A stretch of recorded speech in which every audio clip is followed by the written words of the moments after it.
Welcome, friends, and thank you for visiting Cottage Necessities.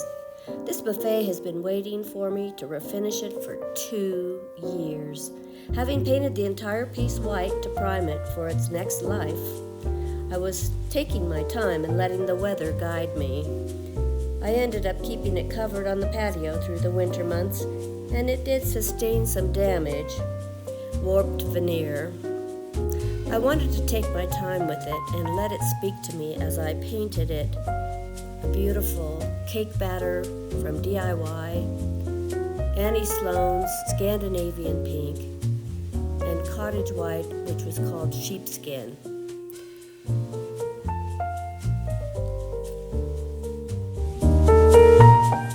I had ordered several sheets of some art prints from L&J Goods. I was inspired by the Victoriana feel of the prints and the color scheme. My chosen paint colors would work perfectly for the desired effect that I was striving for. I hope you agree.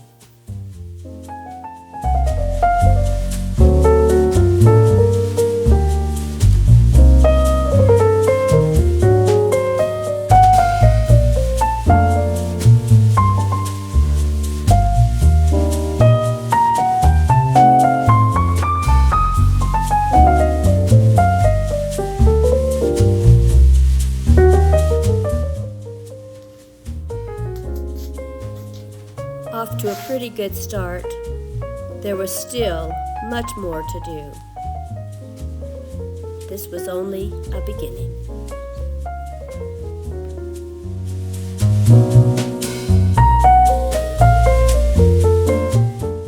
A two-toned look is becoming my signature style, I believe, but I needed more time to study it and plan out how I would approach the design that I was intending. I couldn't quite put my finger on it, but there was also some repairs that needed to be done before I could continue.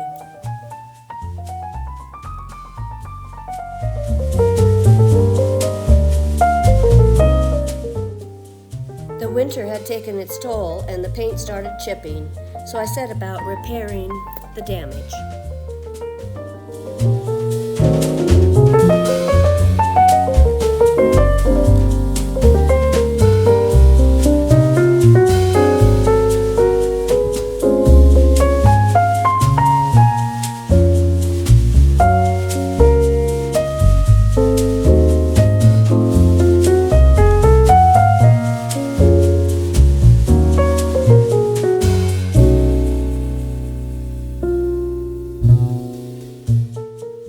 I used some super glue for furniture to nail down those pieces of veneer that were lifting and warped.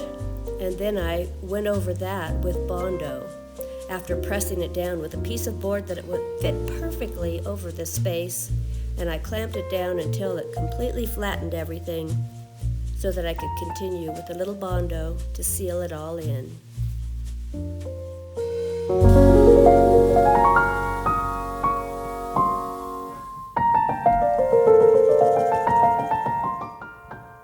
I put a paint stripper on the top and completely took all the paint off the top and sanded it down really good because I wanted to see what it looked like underneath. I had never really stripped this piece before. I had just painted over whatever was there, and I wanted to get to the bottom of it and find out if it was worth keeping just the top in a natural look. But I found out that there were some marks and stains on it that I couldn't take away, and it wouldn't fit what I was planning for the design, so I went ahead and painted it again.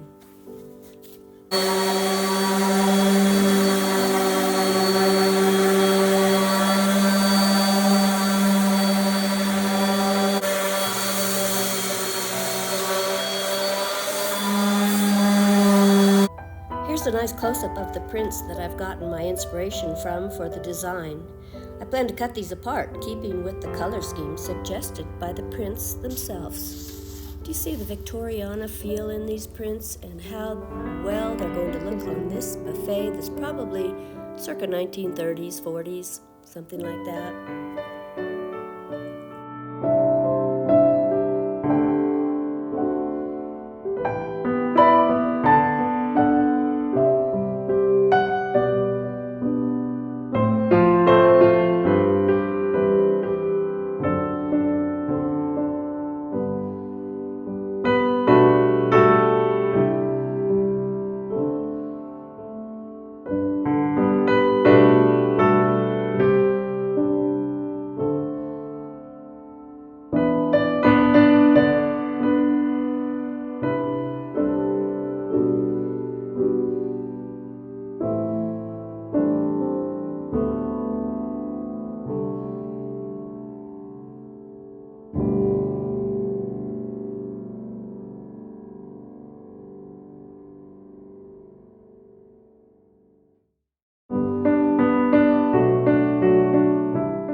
I painted this in here, and I want to do something over here to balance it. Eventually. First I'm going to get this in here.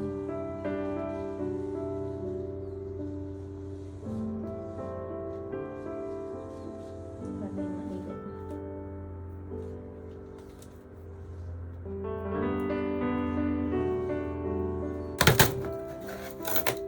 It was starting to warp, and I didn't think it would be easy to glue down, so this is the first for me trying to do a veneer, but I got this bamboo veneer, and I tried to replace it. It's the same, almost the same, and then I'll stain it. It's just a thin veneer that's going to go on the back. So I'm probably going to have to lay this thing on its back.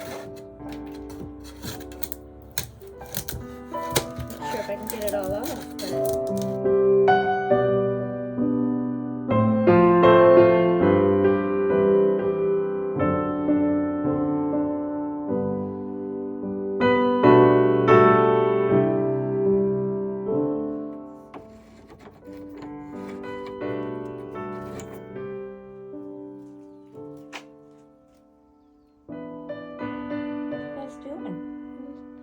enjoying the porch? You like my rocking chair? Yeah. That seems very doable right there. $375 ARV, $80,000 repairs, $30,000 assignment fee, $90,000 for our invite. Michael, I bought that exclusive. You have a choice when you buy off the marketplace. You can buy exclusive 1 hour. Who are you gonna send that to? Who are you gonna send that to? So I've decoupaged this on here on the end. This is the end of the buffet. I think it looks pretty up just by itself. But I've got, I measured to make sure I centered it and all that.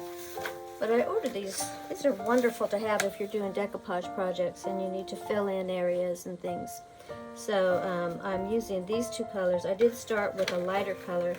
I started with this one, and I'll show you how I'm going to extend this and this. And of course I do need to get some touch-ups done in here, but I'm just going to extend the design.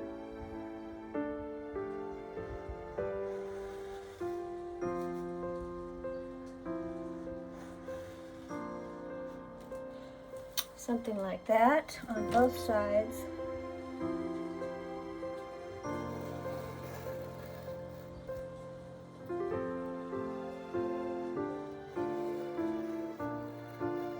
Just kind of a curve like that. And then I'll just go and fill it in.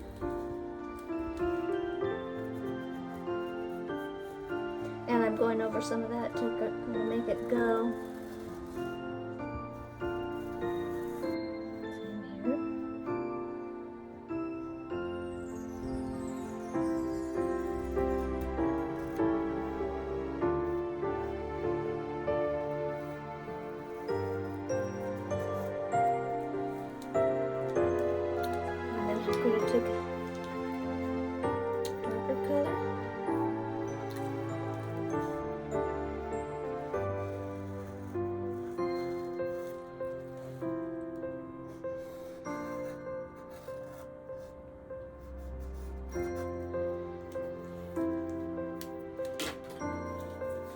Then I have this paint here, it's called olive green.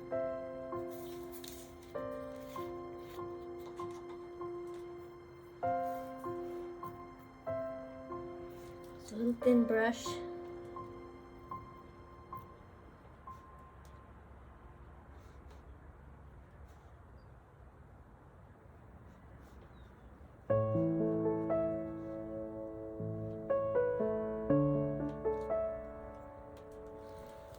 This side.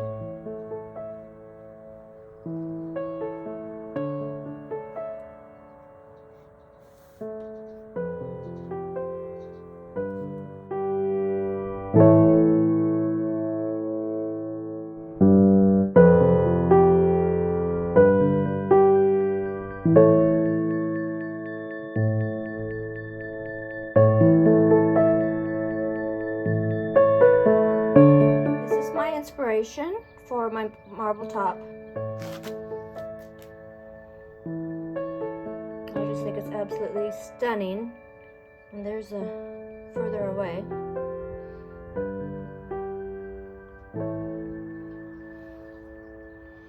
The first thing I've done is just put a really nice thick coat on the top of the Scandinavian pink. And it might look light now, but I will add some wax to it to darken it. And we're going to start doing that marbling effect. I'm always a little intimidated when I start a project like this. This is pretty crazy, but it has a lot of freestyle to it. But here's what the book says.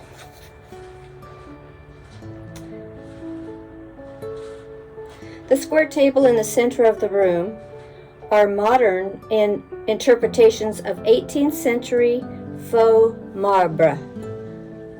So that's an imitation of an 18th century faux marbre. These are the tools I'm going to be using. And then I have 3 colors of paint. I have a dark brown, the cake batter color yellow by DIY that I've done all of this with, and then the Annie Sloan, and I also have a cottage white. And I just want a light touch. I don't even know. I'm sure this is called, it's sheepskin white. And I'm going to use this as my spreader. So I'm going to just work in little sections at a time and see. And I've thinned this paint out a bit. So I don't want it to be too thick. I want it to be a little runny.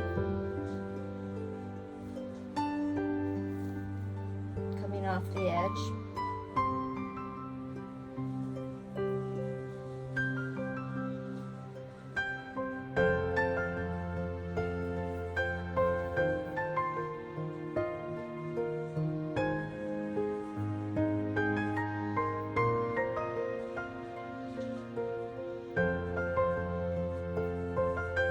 And they just had some kind of patches of white, so I'm going to do a few little patches like that.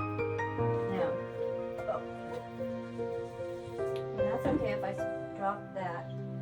Now I'm going to go with a little bit of the yellow.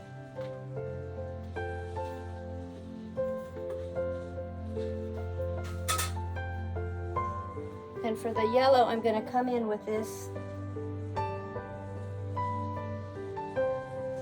and just kind of move it through.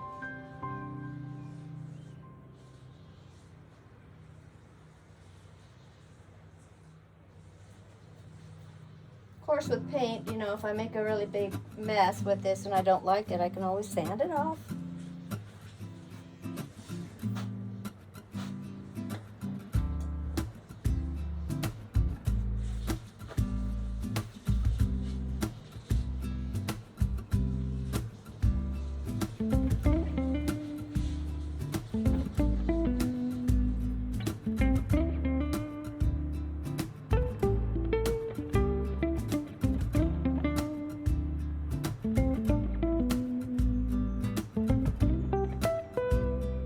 That's kind of what it looks like. We're just going to work through across the whole piece. Right now I'm just dropping some pieces on.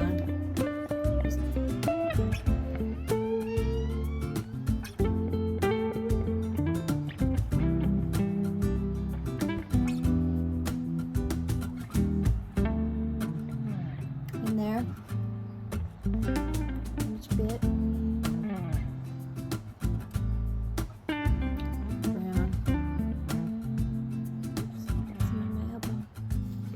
Okay, so I'm just going to try smushing, like spreading it out like this.